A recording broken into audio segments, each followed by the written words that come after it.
All right. Good evening, everyone. What's up, and welcome into Inside the Hoosier Mind post Super Bowl. And unfortunately for Jonathan, it has been a very long, rough week as unfortunately his 49ers fall to Patrick Mahomes and the Kansas City Chiefs. Jonathan, I already know the answer to this question on how you're doing, but are you okay? Is that the biggest thing? Are you okay? Al, it comes in waves, Tony. It comes in waves. There's times I, where it's like, like we'll be back. We got a good quarterback. And then there's times where I'm just like 16 seconds. 16 seconds and one defensive stop. That's all we needed. that's it. Two quarters in a row. Fourth quarter and overtime. We needed one stop. So right now I'm good.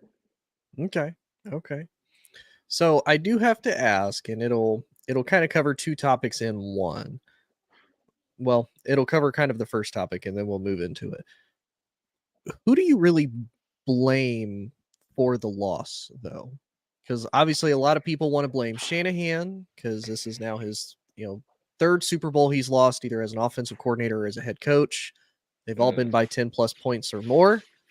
Mm-hmm. Obviously, Steve Wilks got fired, so it seems as if he's firing him, even though from what I heard in the third quarter, because I didn't watch the third quarter. The first half to me was really boring. It was a defensive standstill basically, and then Right. the third quarter happened, and then I watched the fourth quarter because okay, now it became a whole lot more interesting. Steve Wilks gets fired when to me it's like if anybody needs to get fired, it's your special teams coordinator because of how your special teams played to really help set Kansas City up. Or is it to blame on Brock Purdy, even though Brock Purdy didn't really play bad? I mean, he got him to within 3. You can't really ask much more than that. But to you, who do you think should shoulder the blame more than anything? So to prep for this and to really kind of explain to myself how this happened, I watched the Super Bowl two times. Oh Watched the wow, Super Bowl okay. two times. The first time, obviously, was the emotional time. Right. The second time, I actually looked back to count how many holding calls went Was uncalled. missed. Yes. There were a lot. I have them documented. Mhm. But about halfway through the third quarter, one thing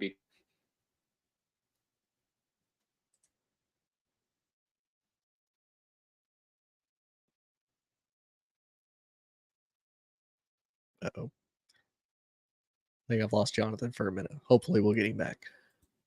But I will agree. So with Kansas City, and it was funny that they actually pointed this out on TikTok that I saw. There was a lot of missed holding calls by the Chiefs. The Chiefs were actually one of the most penalized teams coming into this game with the most holding calls, and then actually ended up not getting a single holding call in the Super Bowl whatsoever, which to me is probably the most surprising thing. And I know a lot of people have made the comments, and even I've said it before over probably the last, I would say, 4 or 5 years. Officiating in the NFL has just gotten worse and worse and worse with absolutely no hope of the officiating getting better. And that's not just in the Super Bowl, it's not just with the Chiefs, but it always seems as if the teams that are in kind of that dynasty mode, the Patriots and Tom Brady used to get a lot of BS calls that would go their way. The Chiefs obviously didn't get a lot of calls against them, um, both in the Ravens game as well as the 49ers game. But luckily, Jonathan got his audio back. So you were talking about how you did record all of the holding penalties that were not called on Kansas City. Well, I actually have Sunday ticket because I live in Tampa, so I don't get to go to the 49ers games as often as I would like to. Right. But I rewatched the game after a day, and about halfway through the third quarter, one thing became abundantly clear. The 49ers had every single opportunity to win that game, and they did not. Mm-hmm. They had every opportunity. Patrick Mahomes scored 19 points. Yep. And I truly believe that if two things happened that I think switched the game. Dre Greenlaw got hurt running onto the field.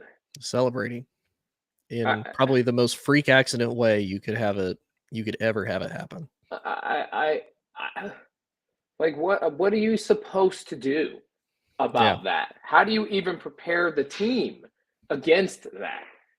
Right. So he got hurt running onto. He didn't trip over anybody. Nope. He planted his foot to run back on the field, and up until that point, he had been a monster on defense. He is plugging up all the runs. And then we had the muffed punt. And the muffed punt is like, this is a bad punt. It was not a good punt at all. Yeah. And it just happens to fall into a group of people and it bounces off of one of our players. That's when the game switched. Up until that point, the Niners were dominating.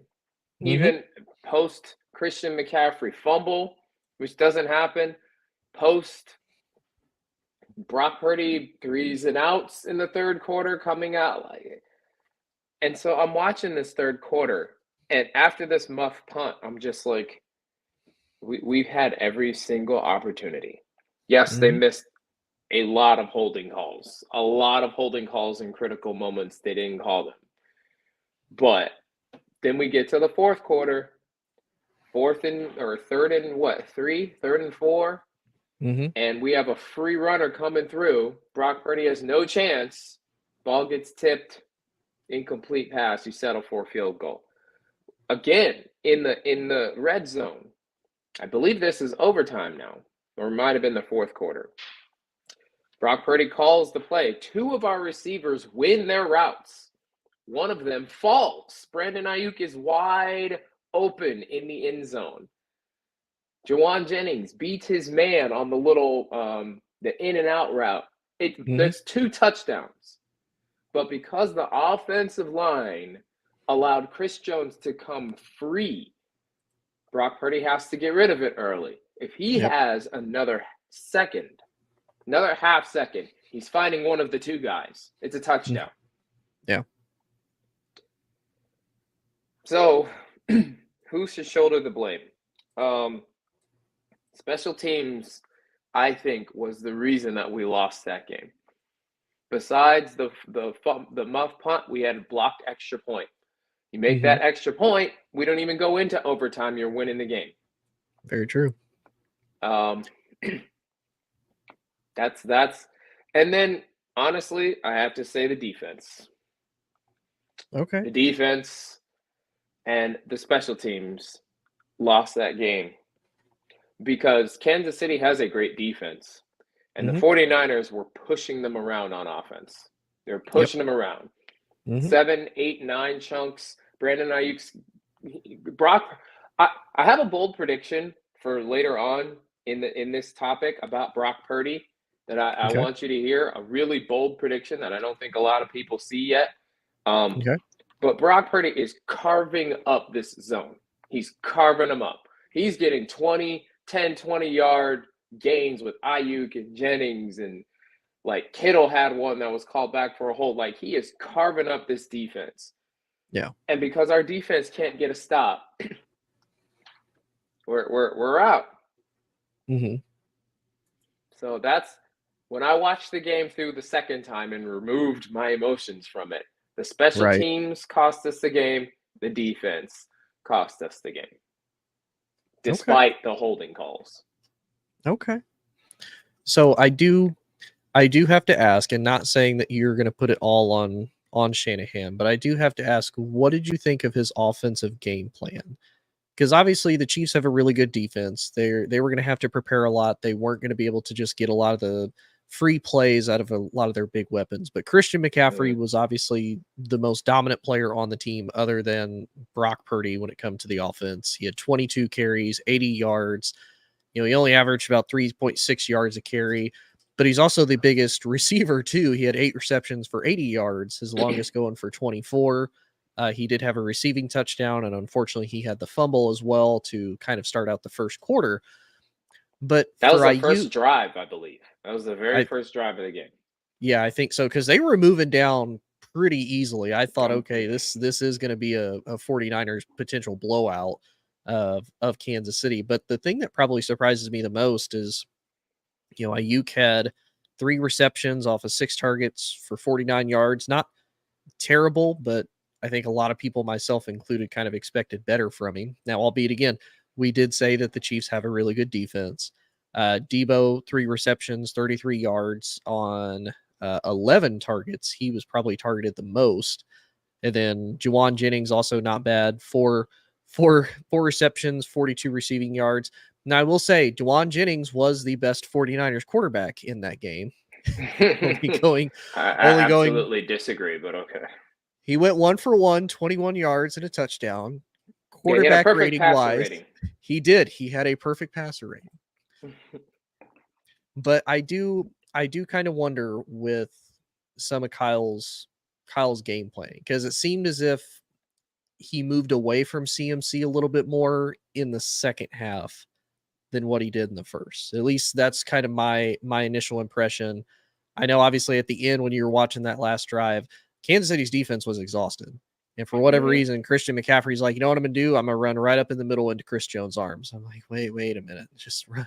Like you got the speed. Like you're an elusive running back more than anything. You can get to the outside. Why are you Mhm. trying to run up the middle against Chris Jones of all people?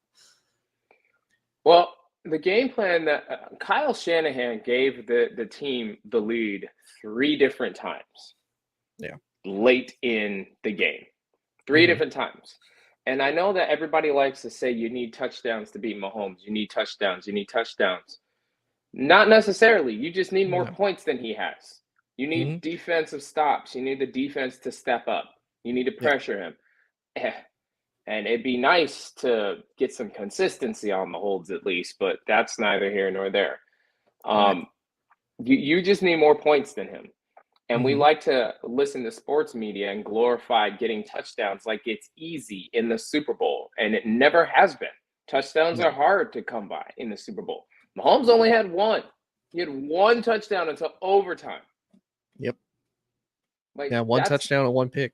this is the greatest quarterback arguably ever, right? 1 touchdown, 1 pick until overtime. Mm-hmm. And so we're turning around and expecting not the second greatest coach and a quarterback on his second year Mm-hmm. to be better than Mahomes and criticize them when they come up 3 points short. Like what Right. what what else do you want them to do? Like this Right. is not an easy game. Every game you're not going to beat teams by 30 points. So I No. think we criticize Kyle Shanahan's game plan a little bit too much. Christian McCaffrey is a tank, yes, but he's also human. He Yes. fumbles the ball. He gets Mm-hmm. exhausted. Just like everybody else. He can't Yeah. just feed Christian McCaffrey 40 times against that defense, especially if the O line is going to play like they played. But the one drive that I was a little bit concerned right after the interception, we came out and did not run the ball Mm-hmm. for that drive. Right. That was when I got a little bit concerned Mm-hmm. because Debo. I actually watched a YouTube channel called QB School. I don't know if Okay. you've heard of it, Mm-hmm. but in the Super Bowl game, he's highlighting Debo Samuel. Debo's not winning on many of his routes. Yeah. He is sticky in the second half in particular. He is not Mm-hmm. winning on many of his routes. Yep. And Ayuk is coming open late on some of these routes, and Brock Purdy just doesn't have that kind of time. And Mm-hmm. so uh, I think Kyle, his game plan would have won the game if not for the defense, if Okay. not for the special teams blunders, if not for Greenlaw having an Achilles injury, just running onto the field so that he can make another play. I think Yeah. if those factors don't happen, the 49ers win that game. So Okay. Kyle Shanahan's game plan was better than Andy Reid's game plan, even though he lost. He just got Mahomes. And he's been doing that to everybody. So I don't think Shanahan's game plan was in question there. Nor do I put this loss on Kyle Shanahan. Like last week, we like to compound losses onto a guy who has done everything right to get to the big game and win the big game if the defense makes a stop. Yeah. Well, that actually leads in my other question is, so do you think Steve Wilks deserved to be fired as a result of that? Because if we look at the whole season, the 49ers defense was 8th in the league overall. So they were 8th in yards per game. They were 3rd in rushing yards per game. They were 14th in passing yards. They were 3rd in points per game as far as their defense goes. So they had basically a top 10 defense throughout the entirety of the season. Now, they did let Green Bay score 21 points, which isn't necessarily bad. It's not great, but it's not bad. They only were able to score 3 touchdowns. They were able to. Now, Detroit was a little bit of an uglier game. However, when you look at the actual box score, yes, they allowed Detroit to score 24 points in the first half. However, they only let them score 7 in the second half. So they tightened up pretty well. And then with the exception of the last touchdown to end overtime, they only let Kansas City score 25. So I mean, overall, this defense did really well throughout the entirety of the year. The only game really in the regular season that they allowed not really an egregious amount of points, but something kind of crazy is they let Arizona put 29 on them kind of towards the end of the season after San Francisco all but knew they were going to be in the playoffs. So you can kind of get through that last stretch. It's not really going to matter as much. But do you think he deserved to be fired for that, though? I don't like to say anybody deserves to be fired, especially in a job where there's 32 of them. Like there's 32 defensive coordinator jobs in the NFL. There's not a lot of jobs in the Right. NFL. So he's obviously great at what he does.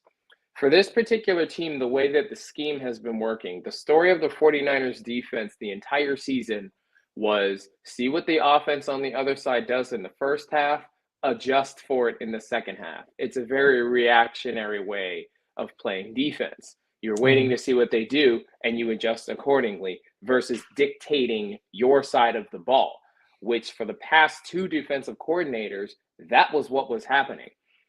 Specifically, the Robert Saleh led 49ers defense, you could not run at all in any half. You could not run in any half. They had to have defensive starters out before anybody was even able to run. And DeMeco Ryans did a very similar thing with his defense. It wasn't wait until the second half and then bend but don't break. It was we're breaking you in the first half, so we don't have to come out here in the second half if we don't want to. That was the 49ers game plan.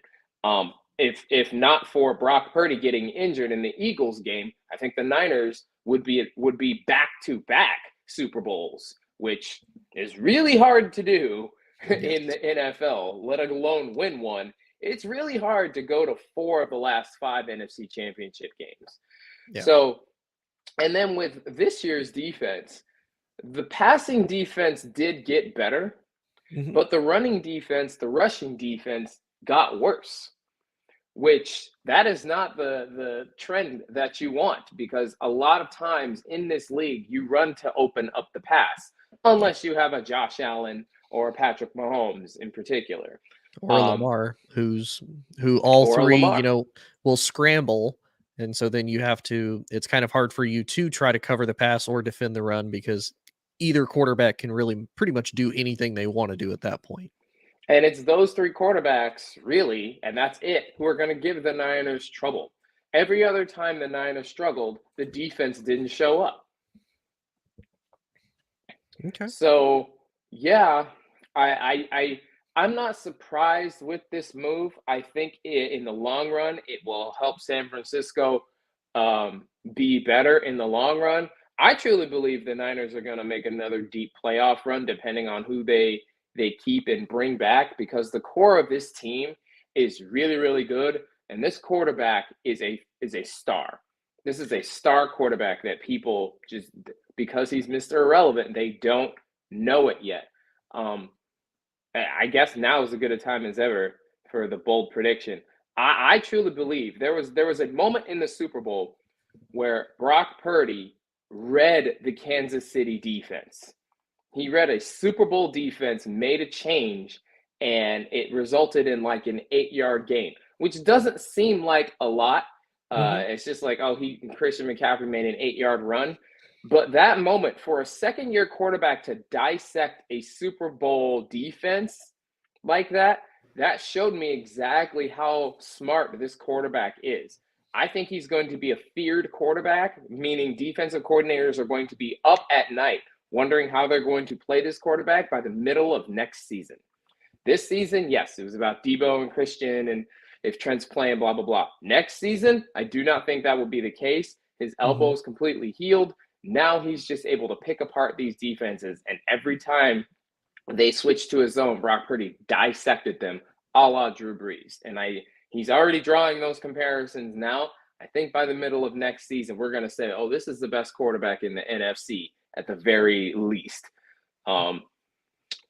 But yeah, I hate to say somebody deserved to get fired, but it was not a surprise that Wilks got fired because the way that the defense had been playing all season was, okay, what are you doing in the first half? All right, now we're going to adjust in the second half, and that's just not the Niners brand of football. Okay. Well, I will say it does show for Brock Purdy that he is growing, that he is learning as a quarterback, and I think it helps when you have a Kyle Shanahan to probably help you absolutely look at some of these schemes, break them down and whatnot, that he's able to grow. And even for people who, if they like or dislike Brock Purdy, he is still just a second-year quarterback. He is going to have to learn. He's going to have to figure out a lot of these schemes. Now, I will say you did bring up an interesting point that I wanted to throw in there of if San Francisco brings a lot of the core people back. Two of the names that I heard, and I will say as somebody who I don't watch a lot of 49ers games, but the little bit that I do, as well as, hearing the news, seeing the injury report, stuff like that, there's two of your really big players that when they're healthy, they're two of the best at their positions. However, usually when they're out for pretty significant amounts of time, and it's hard for them to kind of get back in their groove. So my biggest question is, so obviously Ayuk is coming up on a potential extension. I think they have this one last year. They can pay him. They're going to pay him $14 million to play. Then they can potentially franchise tag him 2 more times, or they can sign him to a lucrative contract, whatever they decide to do. The two big names that I heard, though, was Deebo Samuel and George Kittle. Again, both great at what they do when healthy. We kind of saw with Deebo against not only the Packers. I'm not sure if it was against the Lions. I didn't get to catch as much of that game. He was kind of in and out. He had been in and out coming into that game throughout the regular season, kind of the same with George. For you as a Niners fan, do you think that you potentially trade them to at least get some type of a draft capital back on them? Because again, it's not that you guys are trading them because they're not any good. It's just, unfortunately, they have an injury history, and you guys are eventually going to come to that point where you're going to have to pay Brock. You're going to have to pay Ayuk. You're going to have to pay a lot of these guys because you've done so well in the draft, and these guys are all studs, and a lot of them are top at their position. You guys just physically can't afford to pay everybody. Sounds like a next year problem. Next year problem? Seriously, like Ayuk is coming. He's on a 5th year right now. He's on his final year of that contract. Deebo and Kittle, I think, are both on their final year next year. I think I'm not sure. Handle it then. Okay.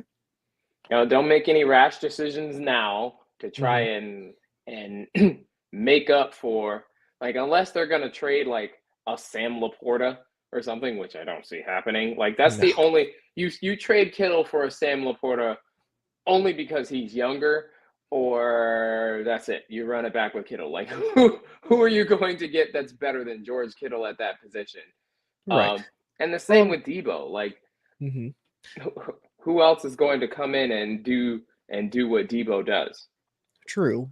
Now, I would make the counter argument, though. That's kind of the beauty with the draft, and we can all admit that John Lynch has been great at drafting pretty much everybody throughout every single round offensively and defensively, you can always find a wide receiver to make it work. You can always find a tight end to make it work. So I mean that could be a potential option that you do. You maybe trade George Kittle for what, a second or a third, maybe a first for Debo. Like, could Sounds potentially like the happen. next year problem. Okay. Fair enough. Fair enough. But so we'll move on from the Super Bowl, because obviously it does suck for a lot of 49ers fans. I can say that being a former Cowboys fan, for a lot of, especially for a lot of the newer generation 49ers fans. They didn't get to grow up in the 80s. They didn't get to see the success, Right. just like a lot of newer Cowboys fans, myself, formerly included, didn't really get to see a lot of the 90s and see Dallas in its heyday. For you guys, you've been to, 3 Super Bowls, unfortunately lost all 3, and Dallas hasn't even sniffed it. So for those 2 franchises, it's especially painful. I have a buddy in a group chat that is a 49ers fan. He's like, man, I don't know if I can do football. He's like, at least right now, like a week after, he goes, I don't think I can do football right now. He's like, I think I got to quit for a while. He's like, but I say that until next year. And he goes, then I'm going to get my hopes up again. This one was tough. I think the Niners fans in general saw the Jimmy G Super Bowl, and we thought we could win despite Jimmy G, because Right. Jimmy G was good for a couple of turnovers. With Brock, and we were shown to be right. We thought we could win with Brock because he's so good. Like, Niners fans, the guy led the league in a lot of quarterback metrics, and we haven't had a quarterback do that for a long, long time. And we're talking leading the league against guys like Mahomes and Allen and Lamar and some of the greats that we've ever seen. But to watch this one go down to the last second, this one was tough. That one hurt, I bet. But let's move on to the next topic, because this one to me is probably one of the most interesting, because obviously we've talked about this the last few shows, especially with the new draft order being confirmed. The Bears are technically on the clock with the first overall pick, barring a major trade happening between now and draft night. With that, there have obviously been a lot of trade rumors been swirling, because it's now officially the full entire offseason for the NFL. So all the retirements, the drama, the firings, the hirings, whatnot are going to come into play. Buckle up. Exactly, which that's probably one of my favorite parts, is more like March time frame, when they officially open up free agency for guys to go sign with other teams. You potentially have sign and trades with guys to be in new uniforms and whatnot. The biggest one is Justin Fields. So there have been three big teams that I could kind of see him being traded to, if he gets traded, that kind of makes sense, or at least the head coaches really like them. Is Justin Fields is potentially going to Pittsburgh, has been probably the biggest one that I've heard his name being linked to. Mike Tomlin's a big fan of Justin. Art Smith was a big fan of him when he was the head coach in Atlanta. He's now the offensive coordinator for Pittsburgh. So that's a potential destination, because I don't think they're sold on Kenny Pickett, as well as him having injury history. I think the Pittsburgh O-line isn't that great as what we're probably used to seeing out of Pittsburgh. And those wide receivers, I don't think those wide receivers live up to expectations. And that's no slight to like George Pickens. And in their defense, they really didn't have an offensive coordinator in Matt Canada for the longest time. But even then, it's one of those, I would almost make the argument, just like a quarterback, you can improvise, make your own play, and still show you can be great despite a bad play caller. So I don't know if I would see Justin coming in there and necessarily fixing that or making that better. And much to Colin Cowherd brought this up, why would Justin want to go from one very defense-heavy, defense-driven franchise in the Bears to another very defense-heavy, defense-focused, and defensive coach, team in the Pittsburgh Steelers? Well, because that's the only way he's going to succeed in this league. That's why. Justin Fields is what everybody thought Brock Purdy was this year, a guy carried by his team. Look at his record. Look at his record in one of the weakest divisions in football. You've got the Packers, the Bears, the Vikings Lions and the and the Lions. Yep. Besides the Lions, who else scares you? Honestly, in that division, and he is what is it? 15-30 or something like that. He can't 15-30. Mm-hmm. Well, And we're saying he's going to go to Pittsburgh, which is probably the toughest division in football. You got Lamar in there twice. Deshaun Watson's coming back. You've got Joe Burrow in that. Seriously? So here's where I'll defend Justin a little bit, because I like Justin. I watched him a lot at Ohio State. I even watched him at Georgia. I was a pretty big Justin fan. You got to remember, he went to Chicago. And prior to, we'd probably say this year, it's going to be one of the weakest divisions in the NFL. For the longest time, throughout most of Justin's career, you've had Aaron Rodgers as your starting quarterback in Green Bay. You've had a Minnesota Vikings team, albeit led by Kirk Cousins, has pretty much been pretty heavy playoff contenders for the last few years that Justin has been in there. And then the Lions, of course, have been the Lions. They've been up and down, Dan Campbell and whatnot, just throwing stuff in there to purely, cause chaos because it's the Lions and that's what they do. He hasn't been in a super easy division. Now, I think if he stays this year, they have a better chance. Now, albeit, like I've made the argument for Justin before, the Bears O-line has been crap for years. They haven't had a really good O-line since Jay Cutler was the quarterback and he had Alshon Jeffrey and Brandon Marshall on either side with Martellus Bennett at the tight end. That's the last really good offensive line the Bears have had at any point. He hasn't had that.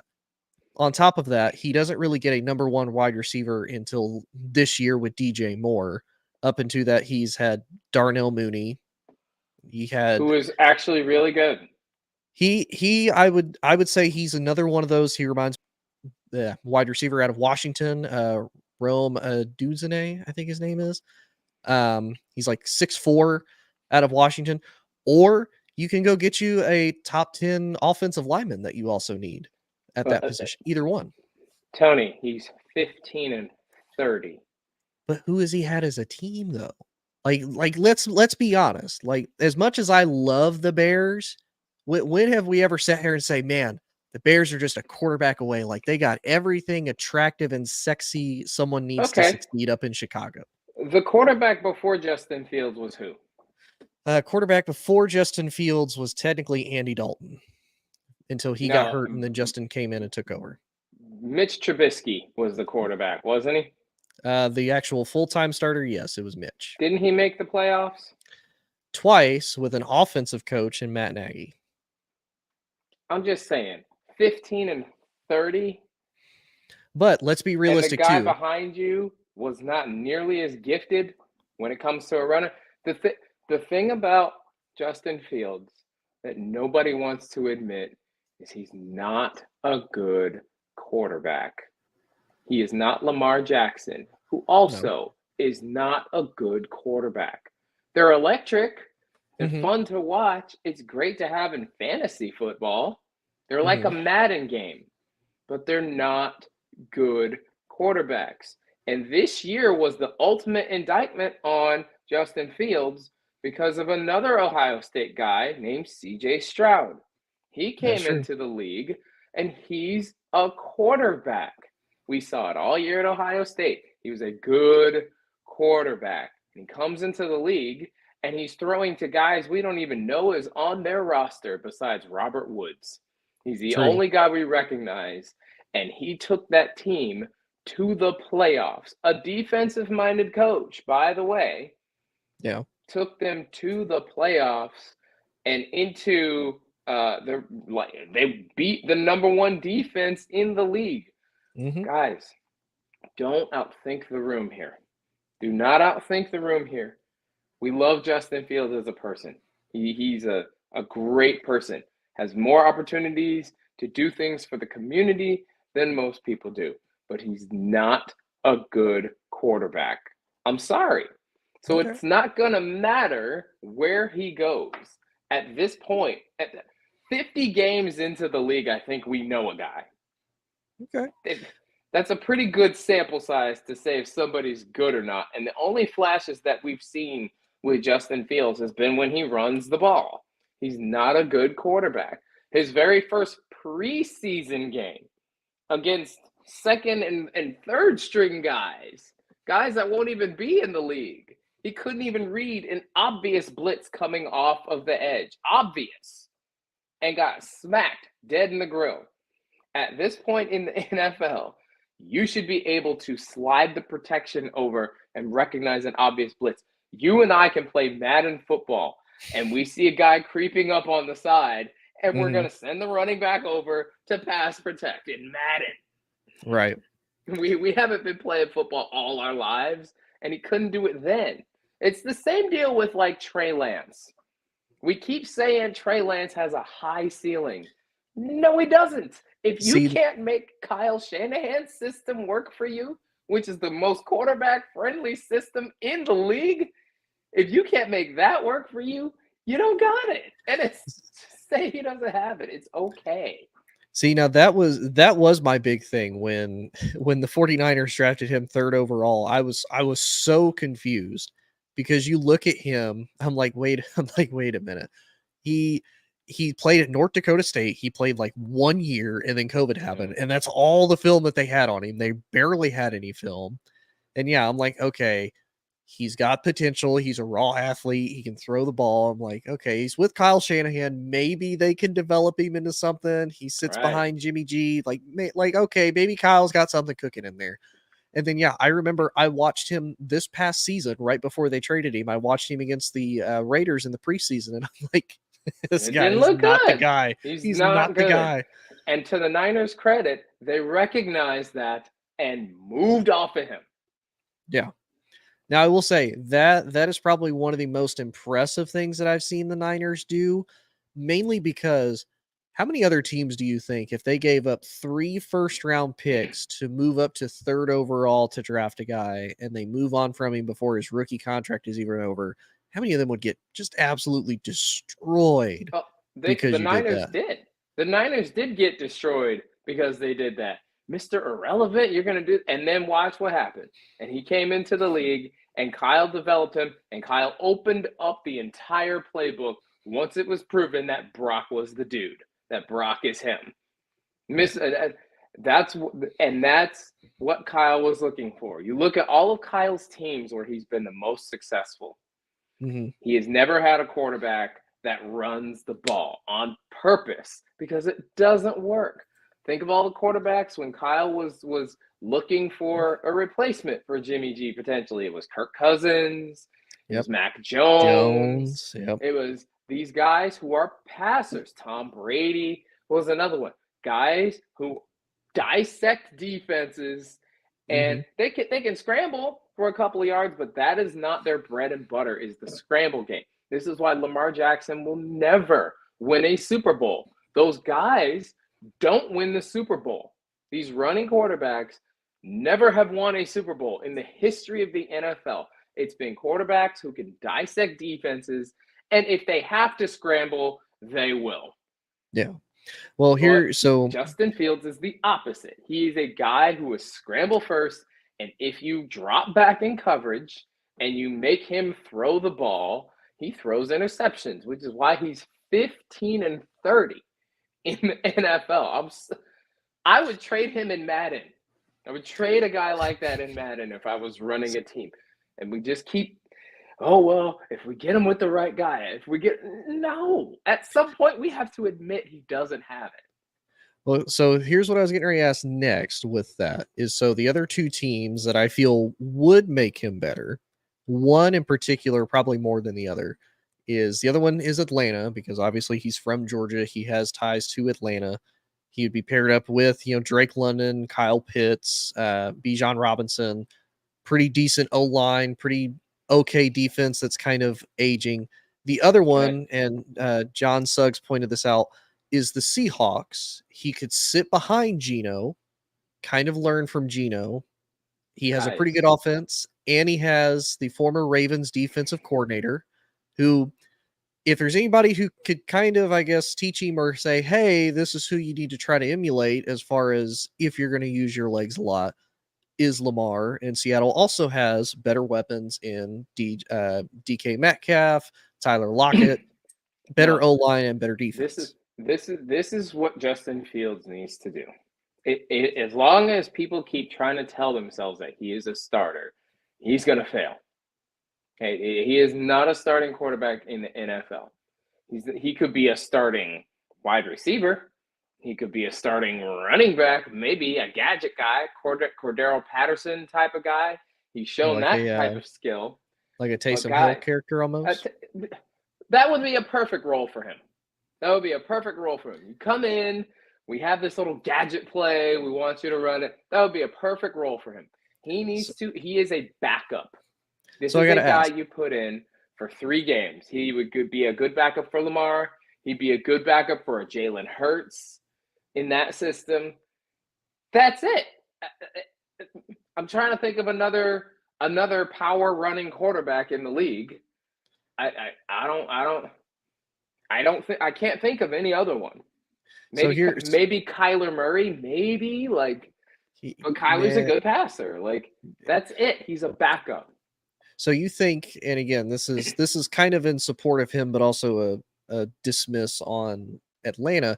You don't think he would be a, I'm not going to say he's a massive upgrade, but you don't think he's a better upgrade than Desmond Ridder and Taylor Heineke in Atlanta if he goes and becomes the quarterback there?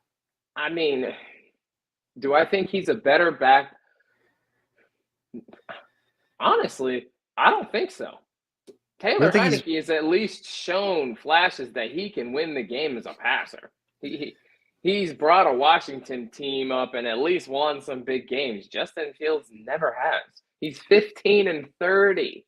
But you got to remember what Washington had on that defense, because you got one of their defensive players who played pretty damn well in the Super Bowl too, and Chase Young. He had Montez Sweat on the other side. You've got Deron Payne. You've got Jonathan Allen in the middle. So their front four on paper and when healthy was one of the scariest in the league if they could put it all together. Didn't the Bears have Roquan Smith at one point? And didn't the Bears have they traded Khalil? Is it Khalil Mack was with the Bears and then got traded over? Yeah. Tony, come on, man. This, what else do you want? But they didn't have, to Washington's credit, they didn't have a Terry McLaurin like Taylor Heineke has had. And we can't deny it, Terry McLaurin is a top 10 wide receiver, hands down. Justin didn't get that until this year with DJ. Because, I mean, before then, his best wide receiver was who? Allen Robinson, who has since faded into non-existence. Didn't he win a Super Bowl with the Rams? Yes, on paper, but did he actually contribute to them winning? Yeah, he was the deep threat. He wasn't. He kind of faded later in the season. Yeah, because there was OBJ and Cooper Kupp. Right. So you don't really need him to be featured. Allen Robinson was a good receiver. He was a top 5 receiver with Justin Fields. That's a good receiver. This year, how many wins did the Bears have? Wasn't it 4? 7. They had 7. 7? Yep. I mean, it was better than honestly what a lot of people thought they would finish at. That's half of his career wins he got this year. Half of his career wins he got this year. But like I said, he's only primarily had defensive coaches, or Matt Nagy, who, again, let's be honest, where has Matt Nagy got most of his success from? Riding Patrick Mahomes and Kansas City's coattails. But he did make the playoffs. And if not for a field goal double doink, that's a divisional round at least. Yeah. I mean, listen, and I know that there's a whole race issue coming into this, and I know that Justin Fields is electric when it comes to running the ball. He's not a good quarterback. He's not. And the sooner that we accept this, the sooner the Bears accept this, the sooner the Seahawks accept this, and the NFL at large, they just accept 15-30 is never good enough in any level of any sport to be considered a starter on that level. I don't care where you go. It could be college. If your record is 15-30 as a career person, You're not good enough to do it. That's not good enough. Okay. He'd be a great backup for Lamar. That would be a perfect situation for him. Jalen Hurts, perfect situation for him. Great backup, because if Lamar gets hurt, which he's prone to do, you at least have a quarterback who can emulate his style of play. At least. Jalen Hurts, same thing. These are two guys who are not good quarterbacks. Their focus is on their run. Like Lamar, every time Lamar tries to be a passer, it just looks weird, doesn't it? Like, it's always his best plays as a passer are always some broken defense plays where a receiver's running wide open. He doesn't dissect defenses or read defenses. He comes back, the line opens up, everybody's covered downfield, and he runs. That's not a quarterback. Not in the NFL.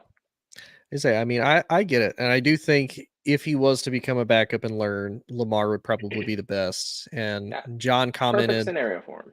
John commented, just accept 99% of Ohio State quarterbacks don't make it in the NFL. Stroud is going to be the 1%. Here's my biggest argument to that. He might not even make it.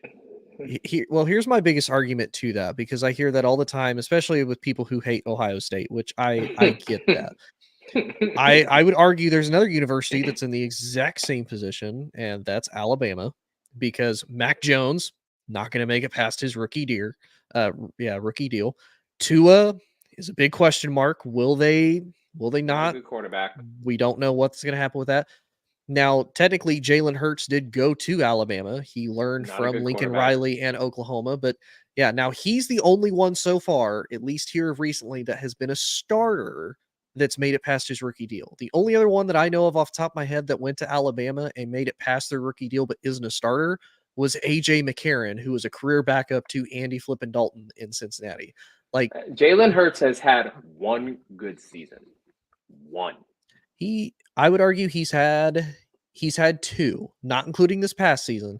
He's had two. He's had the one where he was the first full-time starter. They went like 10-7. They lost to Tom Brady in the wild card. Blown out by Tom Brady. Yes, I don't deny that at all. And it was ugly. He played awful that game. He kind of comes back the following year. They obviously go to the Super Bowl, lose to the Chiefs. Now this year, this year was definitely a step back for him. No doubt. He's had one good season. But to me, the thing I argue the most about with a lot of these college quarterbacks, with Alabama, with Ohio State, we're kind of seeing it with Joe Burrow a little bit in Cincinnati, but he's had a couple good seasons and I would still consider a top quarterback. All of these quarterbacks that come from these big Power 5 schools that you have literally first-round talent surrounding you at every single position. You look at Mac Jones in that Alabama roster. You had Jerry Jeudy, you had Henry Ruggs, you had Devontae Smith, there was another big Alabama wide receiver, I think Devontae Smith was technically like the fourth guy on the list as far as the Alabama Jameson Williamson. Like, they had 4 first-round wide receivers on their depth chart. You had Najee Harris as your running back. You had a top star-studded defense with Patrick Surtain and Trayvon Diggs. Like, you and I could go play quarterback for the University of Alabama at that point. We're probably going to get you real damn close to the net. Don't throw me in that. No. No. And you look at all we make it seem, but I get what you're saying. You're absolutely right. Is the powerhouses of the SEC and the Big Ten in particular, those two conferences in particular, the powerhouses have the NFL guys. And whether they just develop them or recruit them coming out of high school, whatever they do, they're doing something right, because they always end up with all the NFL guys. Yep. Joe Burrow is the exception. Yep. Joe Burrow is but when you look over Joe Burrow's career, though, he had to earn his right to play quarterback. Yes, he did. I believe he was at Ohio State, and because they had Justin Fields and somebody else, he was like third on the depth chart, so he transferred out. And he played at LSU. If you remember, before those national championship teams, he was getting beat up a lot behind not great O-lines and not great defenses until they got, I think it was Jamar Chase that year when he had Jamar Chase. The following year, Joe Burrow had to earn his. he had to transfer out and work his way up. And so when Joe Burrows is legit, and then he goes to the worst organization in football and takes them to the Super Bowl within 3 years, coming off of an injury.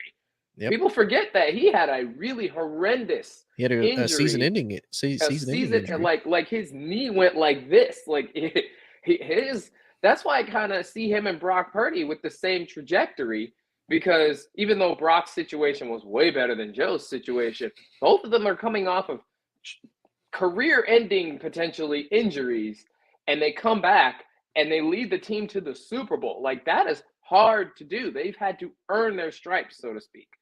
Justin Fields never had to earn his stripes.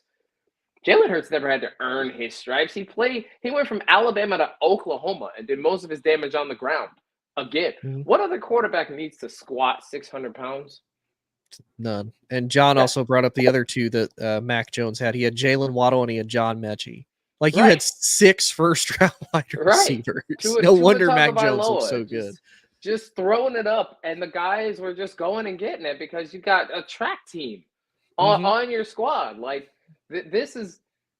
we've seen it enough times. I think this is why people are boosting C.J. Stroud up as much as they are, because he was a rookie. He was a rookie. He did not go as far as Brock Purdy his first season. He didn't even go that far. But he played Lamar. But now everybody's got tape on him. I think we should give guys 3 years. That's what I always do. 2 years. I give him 3, and here's why I give him 3. Kind of the same thing with Jalen. Rookie year, you're kind of learning. Nobody really has a lot of tape on you. They don't know what you're going to do when you come in the NFL. Second year, you may have a little bit of regress because guys have figured you out now. Right. The third year to me is really when what have you learned from the sophomore year? Are you going to continue to slump? Have you improved? If so, what have you improved on? Like, I give them 3. If you don't show any improvement after year 3, again, to me, a lot of it depends on where you go, kind of situation. Sure. Like, just think about for the longest time when you used to go to Jacksonville, when you used to go to Detroit or Oakland or anywhere like that, or honestly, the biggest quarterback graveyard of them all, Cleveland, your career was probably going to die. Right. Like my buddy Michael and I were talking about it one day. Look at Brady Quinn. Brady Quinn was great in college. Where did he go to? Cleveland. Where, unfortunately, did Brady Quinn end up not shortly too long after? Out of the NFL. But I think he would have made a great NFL quarterback had he not been in Cleveland. See, probably, because Notre Dame is another one of those powerhouse schools that just always seems to have NFL guys, especially on the O-line in particular. They always seem to have NFL guys. Yeah, what you want coming out of college is you want to see a quarterback overcome adversity. Yes. This was why Josh Allen was so touted, because he was overcoming a bad O-line in Wyoming. Brock Purdy, I keep bringing him up because people don't actually realize how good this kid is. He went to Iowa State. Yeah. When have you ever heard of Iowa State being top anything in college football? And he brings them up to damn near the national championship game. Iowa State. Now, he had Breece Hall as a running back, but they were number 6 in the nation and legit. Like, they were putting it on people. Mm-hmm. Yeah, I remember that year because, Matt Campbell, their head coach, he's done wonders with Iowa State. Right. In all honesty, I kind of root for Iowa State because I have an old sergeant that I used to work with in the military that is a huge Hawkeyes fan. So I'm like, God, if Iowa State can win, if they can win that Cy Hawks trophy, God, it just makes it that much sweeter. Like, you look at these guys who, like Jared Goff, Cal was number 6 it's higher than that. They were like number 3. He brought Cal. When did Cal ever had a quarterback that was bringing them up to number 3? They had Aaron Rodgers, and then you have to go back to when the band was running onto the field at the Stanford game. That's the last time Cal was relevant until Jared Goff got there. And then they went to Texas and won. They went to they keep beating this team. Auburn. They went to Auburn and beat them. Like that's an SEC team that was really good at the time. That is what you want to see in a quarterback.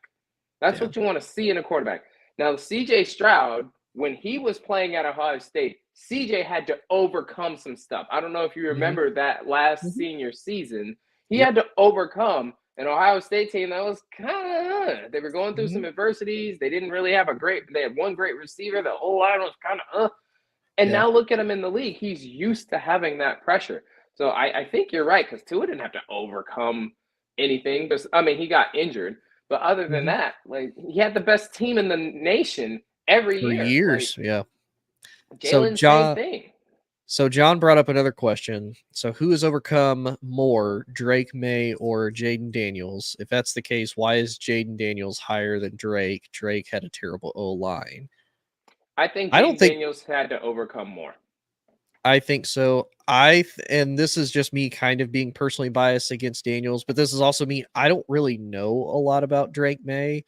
I've heard a lot of hype about him. My biggest takeaway with Drake May is I've heard all of this hype, but I have seen zero results. And I'm not saying those results have to be a national title. I'm not saying it has to be a national title appearance. I'm saying at least be competitive enough that you're in competition for your own conference title, which In at a no weaker point, conference, too. Like, yeah, Jaden which Daniels has to play against NFL guys in the SEC every single week. and Jaden took them to the SEC West title, took them into the SEC West. They had to face Georgia, who ended up going on to win the national title again, got the snot beat out of them on the way there. But it's like, to me, Drake May, I've heard a lot of people say that he, elevated UNC, which he probably did. He's probably one of the best quarterbacks UNC has had for quite a while. Sure. But I mean, But what is that saying, really? I mean, yeah, he's, like I said, doesn't have to be a national title appearance. I wanted him to be slightly more competitive. Like, I didn't really just see UNC doing that, to be honest with you. Now, as far as the second part of that question, why is he ranked higher?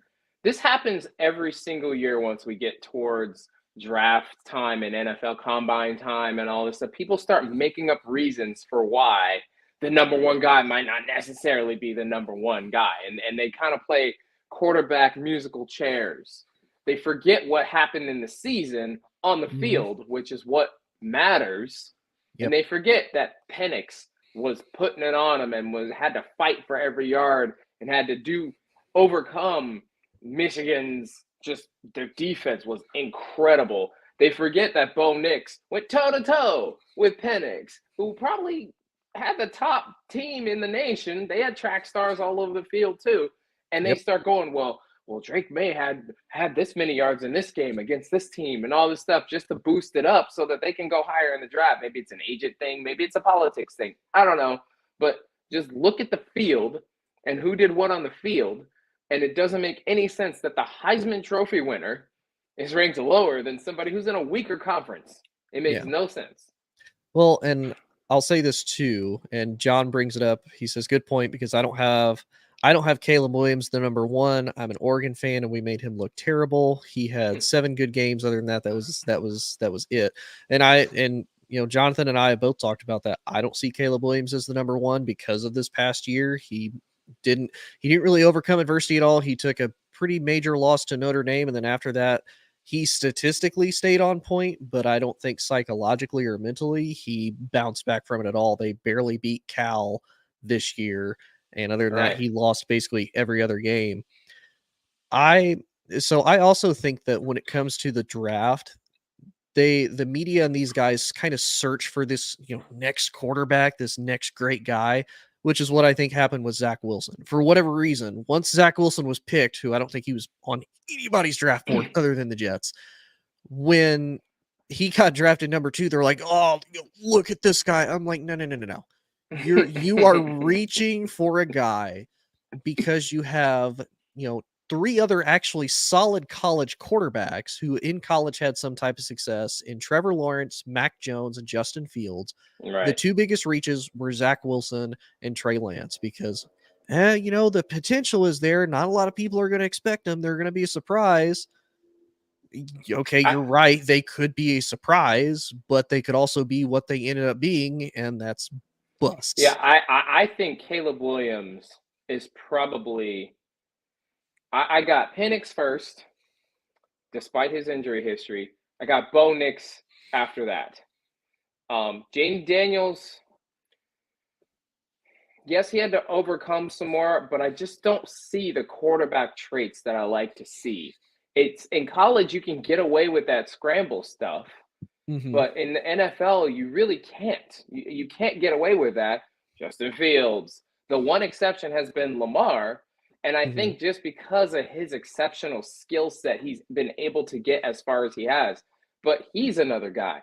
Doesn't even have as many wins in the playoffs as Brock Purdy, Mr. Irrelevant. Like Dak Prescott is another one of those guys where you on paper it's like, okay, they got what you need, but they just don't show the quarterback traits enough to say, okay, we're going to bet the franchise on this guy. I think Penix does. I don't even think JJ McCarthy does. No, I And I don't don't think JJ understand does. why he's on the board. Caleb, you feel like he should have the traits because on the field he's magical. He has to overcome awful offensive line and terrible defense, but he just doesn't have the mental strength, it seems, from what I'm watching. He doesn't have the mental toughness to bounce back from really bad situations. It just seems that way. And in the NFL, when you go to a bad team, you got to be mentally strong because you're going to lose a lot of games in the beginning. They've earned that number one spot, as Peyton Manning famously said. And so you need guys who can kind of put the team on their back and say, guys, we got this. We might not get it this year, but let's keep growing. Let's keep going. And Caleb doesn't seem to have that part of his skill set. He's magical on the field. I think the mystique of Patrick Mahomes has caused us to prop somebody up who doesn't necessarily deserve it. Yeah. Now I do, because again, I'm an LSU fan, so I'm going to be a tiny bit biased in Jaden's defense. I'm going to read you some of his stats from this past season, as far as when you said he doesn't have the traits, and I can kind of see what you're saying as far as he does like to run it. He had 135 carries for 1,100 yards and 10 rushing touchdowns. Now the passing side, though, this is where I say he does have the traits. He threw for 3,800 yards. He had 40 touchdowns. He had 4 interceptions. He had 2 wide receivers. He had Malik Neighbors, who's expected to go in the first round, had over 1,500 yards, 14 touchdowns. And he had Brian Thomas Jr., who had just under 1,200 yards and 17 touchdowns. What was the first stat that you read again? The rushing one, where he ran for 1,100 yards. Tell me what NFL quarterback has ever won the Super Bowl or any championship game rushing for that many yards? None. But 0. This is all I'm saying, Tony. Don't overthink the room. Oh no. But a third of his production is on the ground. That's bad in the NFL. A third, but this is where I would say I would give him more credit than I would Lamar, is because he threw for 40 touchdowns and 4 picks. That's not, you do that in the NFL, that's pretty damn good. But he's not going to do that in the NFL because he ran for 1,100 yards. He did. I'm just saying, to me, there's more passing potential with him than there is with Lamar. I'll give you that, but this one's not hard to see. You've seen this prototype of quarterback go into the NFL, and all of them have struggled. Lamar Jackson's coach is a Super Bowl winning coach. They have not sniffed the Super Bowl since he got there. Very true. Not only have they not sniffed the Super Bowl since he got there, they have some epic losses, some blowout home losses as a number 1 seed. Yeah. Now this prototype of football player, and again, I'm not trying to say that Jaden Daniels is a bad player. I'm just saying that prototype of player, for what's required in the NFL from that position, when a third or a fourth of your production is on the ground as at the quarterback position, you're going to fail. You are going to fail unless you completely change your game where you don't run at all, hardly at all. That's the only way it's going to work, because in the NFL, the defensive guys are way faster than they are in the SEC even. Yeah. The linebackers are all the top of the game. The D linemen are bigger and faster, and it just doesn't work. It just doesn't work. So Jaden Daniels is going to have to become a passer, pure passer, and then scramble when he needs to, versus a third of his production coming on the ground. That means every 3 dropbacks, Tony, he's looking to run. Yeah. That's not going to get it done in the NFL. Now, I will say for him, I do think he's going to have a rough, kind of a rough NFL career, because the team that is projected to take Jaden is New England. And unfortunately, New England has a that's good tough. defense. Their offensive line is crappy. They really don't have any weapons. Now, that might be different with Gerard Mayo at the head coach now instead of Bill Belichick, but still. They're in a rebuild. It's going to take 3 to 5 years for them. Yeah, it's going to take a while. And because they're getting rid of everybody. Yeah, and honestly, I don't blame them. I do not blame them. Well, they have to. New England has to, because right now Bill Belichick's fingers are all over it. If he's out, this new coach has to have his philosophy installed in New England, and you just don't typically do that with success for coaches that are not all-time greats. The Jim Harbaughs, Andy Reid's, the Shanahans, the McVays, LaFleur, those guys. Stefanski is another one. If you're not one of those guys, and I don't know enough about this New England guy to say he is or isn't, but if you're not one of those guys that can instantly come in and change the temperature in the room, it takes 3 to 5 years to really get a team into a coach's philosophy. Yeah. And we'll finish it out with last question from John.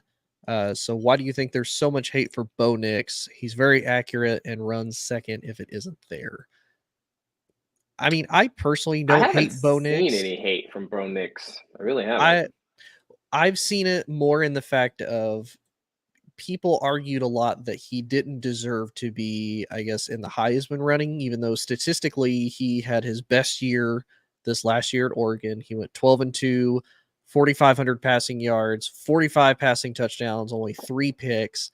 And he got better from when he started out at Auburn. I mean, his best season was his freshman year. They went 9-4. He was 16-6 in touchdowns to interceptions. They took a step back in 2020 and 2021. He went 6-5, 6-4. He wasn't able to play. Go ahead. Can I answer that question? And I actually, it kind of came to me as you were reading the stats. Mm-hmm. We got to put Oregon in the same boat that we put Ohio State and Alabama. And this is one of the reasons why I don't think Justin Herbert's the guy. Because think of all the Oregon quarterbacks that have come into the league. How have they done?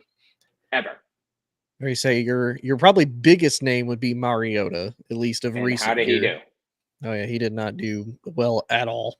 And so we have to have an honest conversation about these guys, because Bo Nix started at Auburn, left, went to Oregon. He's got a track team as a team. And in the Pac-12, even though they were probably the best division or conference in the NCAA, or at least the most entertaining, like those games were fantastic this past year. But in the Pac-12, it's about speed rather than scheme. Whoever had the fastest players, whoever had the fastest offense or defense won the games typically. Bo Nix going into Oregon, I can see why people are a little bit hesitant, because you've got track stars as your teammates. And if we really think about it, if we have an honest conversation about every Oregon quarterback that has come out in recent history and gone into the NFL, they've all failed. Every single one of them. We have Mariota. We have Justin Herbert. Justin Herbert has 1 playoff appearance. And it was a bad loss. Years? How many years has he been in the league? I don't even know anymore. 5, he was 6? drafted. No, because he was drafted, I think, 2021. Let me make sure. Oh, 2020 was when he got drafted. So this is now his 4th year in the league, right? Yep. 5th year? Mm-hmm. 4th. I think 4th coming into 5th. And 1 playoff appearance. And you had a 24-7 lead or something like it was. It was a game where people turned it off. Your lead was so high. And they come back onto SportsCenter and they find out you lost that game to another quarterback who's not that great, if we're really being honest, and Trevor Lawrence. If we're really being honest, I mean, he's not good. He Hey, hasn't come really on. shown. Come on, man. Nick Wright said he was the prince that was promised. He I'll was put it supposed this to way, be the Tony. next Peyton Manning. I'll put it to you this way, Tony. I went to the 49ers Jaguars game when they came out here. Mm-hmm. The Jacksonville crowd left in the middle of the third quarter. That's The surprising. third quarter. Yeah. Now, I will say, and this isn't really much of a defense for Trevor, but I've heard a lot of people argue, well, his rookie year doesn't count because he had Urban Meyer as a head coach. That year was awful. And I'm like, We'll give him you that. still played a lot of those NFL games though. Like again, not saying you can overcome every bad thing, but you can overcome a lot. You had Doug Peterson your second year. You go into the playoffs. Yeah, you lose to Kansas City, but that was to kind of be expected. Right. This year, though, they started out hot. Mm-hmm. And then they just dropped completely. And then they played the 49ers, and it was over after that. Yeah. And this is Trevor Lawrence, Deshaun Watson. We can kind of put those two quarterbacks in the same boat of we have a track team as a team in college. We win the national championship, and people tout us like we're the best thing since sliced bread coming into the NFL. But we really didn't show the traits of a quarterback that really knows how to dissect and read NFL level defenses with these NFL scheming defensive coordinators who live and breathe defense. And you're not showing the skill set to be able to recognize hidden zones. Like there was a video where Tom Brady, and I know he's the greatest of all time to ever do it, but this is the level that you have to be at in the NFL. He's hiking the ball and he's telling somebody the coverage as he's handing off the ball. Yeah. Like that's the level of dissection that you kind of need to be at if you're going to be successful and win Super Bowls in the playoffs. And those guys really have never shown that level of dissecting defenses. It's always been like in Trevor Lawrence's situation, he's trusting his arm, he's got a big arm, and he's trusting the guys just running down the field. Same with, take your pick of all these guys coming out of these powerhouse schools. And this is what we have now. We have a Justin Herbert who's got all these stats in one playoff victory or one playoff appearance.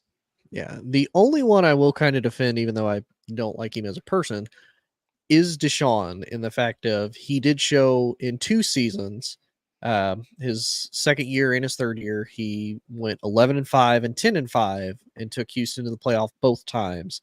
Now, albeit in 2018, when he first took him there, he lost. And then in 2019, he went 1-1. Didn't he have a big lead in one of those playoff games and blew it? If I had to bet, I would say it was probably this 2020 season. Yeah, they lost 38-41 to the Titans. Oh no, that's his final game. My bad. That was totally wrong. Oh, that was the season. Let me go back.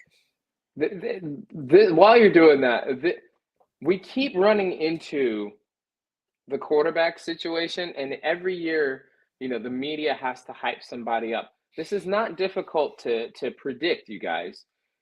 College quarterbacks that run primarily or have freak track athletes as wide receivers don't do well because in the NFL, everybody's an athlete. In the NFL, everybody can run. So you're not surprising people with your speed, which means you have to be a smarter level thinker at quarterback position. I'm not trying to say the guys are dumb. It just takes a different skill set to be able to play quarterback with success at the NFL level. Now, will you blow up fantasy numbers and all that stuff with those kinds of skill sets? Sure. I will absolutely draft Justin Fields on my fantasy team and Lamar and Caleb. But if I'm trying to actually win a Super Bowl, those Deshaun Watson guys don't make my roster because they can't process fast enough when somebody blitzes off the edge. Right. Oh yeah, and the game that he lost was they lost 31-51 to Kansas City when they were up. I think it was like 28-0 at one point. And Patrick Mahomes, for his whole career, has been a dissecting guy. It took him a little bit longer to do the NFL dissect thing because Mhm. in college he never had to do that at Texas Tech. They don't have these big defenses, but he No. got a coach that helped him develop that and Hey, said, get some pudding and stop running. And this is what the defense is giving you. he had the very highly touted Cliff Kingsbury as his head coach at Texas Tech. Yeah. Yeah. But it's been fun, man. Even though you had to sit through the first part talking about your Niners, it's been fun as always, man. Again, let people know where they can follow you. I'm on X. Miller Time JK is where I talk sports. I'm on Instagram at I am Jonathan K for music. And then here, you can find me here. Today was that first part was tough. I just remember when Patrick Mahomes scored that touchdown, I just laid on my back in my living room, just staring up at the ceiling, I figured. listening to them talk about how great the Chiefs were, and I was just like, yeah, 16 seconds.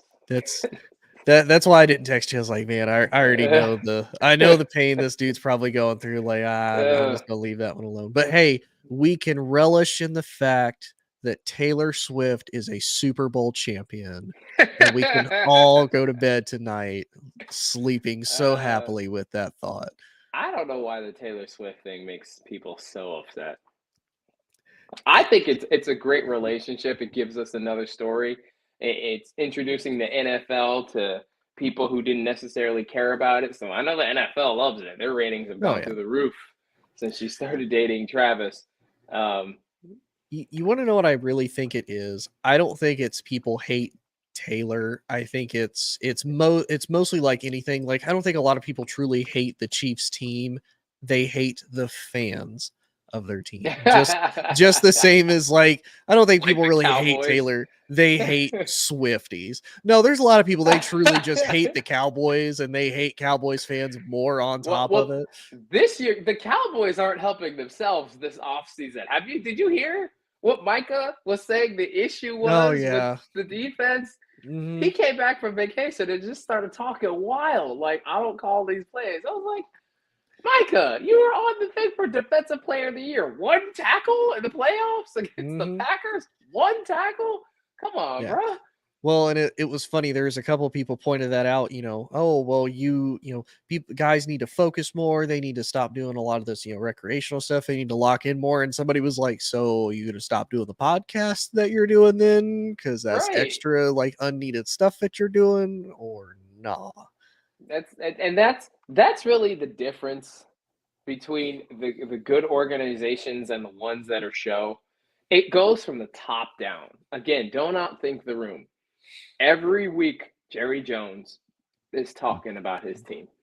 Every week. He just can't let go and let a GM come in there and be a GM. He just can't do it. And that trickles down.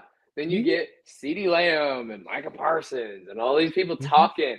See, Micah Parsons had the nerve to say, that's why Cleveland is still Cleveland. To David Njoku. I'm sorry. Cleveland went on the road and lost. Y'all got blown out at home to a team that wasn't even supposed to be there. You're the last person that should be talking about that's why this team is this team and we're you guys have Cleveland is overachieving. Dallas is underachieving. Supremely underachieving. And Dallas, man, that's why people hate Dallas, is because they think they're better than they actually are. Like the players do. Oh, yeah. No, I agree. Believe me, if there is one thing Jerry Jones is, man is a businessman. I swear he could go to Alaska. He could sell a snowball to an Eskimo. I swear to God, he could do it. He could make that snowball out to be the greatest thing on the planet, and that Eskimo would probably buy it from Jerry Jones. He will get you talking about his stuff. He will get you talking about his team. He'll get you paying for whatever. If you ever need it. Honestly, if you ever needed a hype man to build your brand, Jerry Jones is the first call. Jerry Jones is the guy. But man, it's been fun as always.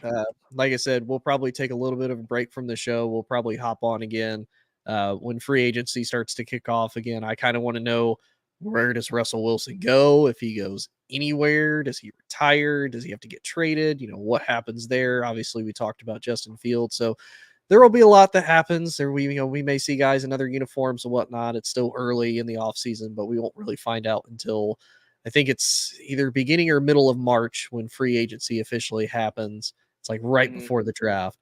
But it's going to be interesting to see.